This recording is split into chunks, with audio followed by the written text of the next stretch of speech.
তোলাবাজির অভিযোগে গ্রেপ্তার বিধাননগর পুরসভা তৃণমূল কাউন্সিলর। গ্রেপ্তার ২৬ নম্বর ওয়ার্ডের তৃণমূল কাউন্সিলর সুশোভন মণ্ডল। গ্রেপ্তার করল বাগুইআটি থানার পুলিশ। সামনের মাস থেকে আর মিলবে না ইমাম, মুয়াজ্জেম ও পুরোহিত ভাতা। ক্যাবিনেট বৈঠকে সিদ্ধান্ত নিল নতুন সরকার। সরকারের সিদ্ধান্তকে স্বাগত জানিয়েছেন পুরোহিত ও মুয়াজ্জেমরা। তারা চাইছেন উন্নয়নের খাতে খরচ হোক ভাতার টাকা। রাজ্য মন্ত্রিসভার সোমবারের বৈঠকেও নেওয়া হলো একাধিক গুরুত্বপূর্ণ সিদ্ধান্ত। ধর্মীয় শ্রেণীবিন্যাসের ভিত্তিতে যে প্রকল্পগুলি চালু ছিল তা আগামী মাস থেকে বন্ধ করে দেওয়া হচ্ছে, অর্থাৎ পুরোহিত ও মুয়াজ্জেম ভাতা বন্ধ করার সিদ্ধান্ত নিল রাজ্য সরকার। তথ্য ও সংস্কৃতি বিষয়ক দপ্তর এবং সংখ্যালঘু বিষয়ক ও মাদ্রাসা শিক্ষা দপ্তরের অধীনস্থ ধর্মীয় শ্রেণী বিন্যাসের ভিত্তিতে প্রদত্ত সহায়তামূলক প্রকল্পসমূহ বন্ধ।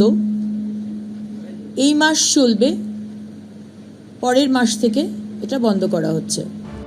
এতদিন রাজ্যে ইমামরা পেতেন মাসিক ৩,০০০ টাকা করে, পুরোহিত ও মুয়াজ্জেমরা ১,৫০০ টাকা করে ভাতা পেতেন। ভোট ঘোষণার ঠিক আগের মুহূর্তে তাদের ভাতা বাড়িয়ে মাসিক ২,০০০ টাকা করে তৃণমূল। কিন্তু এবার ধর্মের ভিত্তিতে ভাতা তুলে দেওয়ার সিদ্ধান্ত নিল বিজেপি সরকার। ঠিকই কাজ হয়েছে, কারণ ভাতা দিয়ে কোনো দেশের উন্নতি হয় না।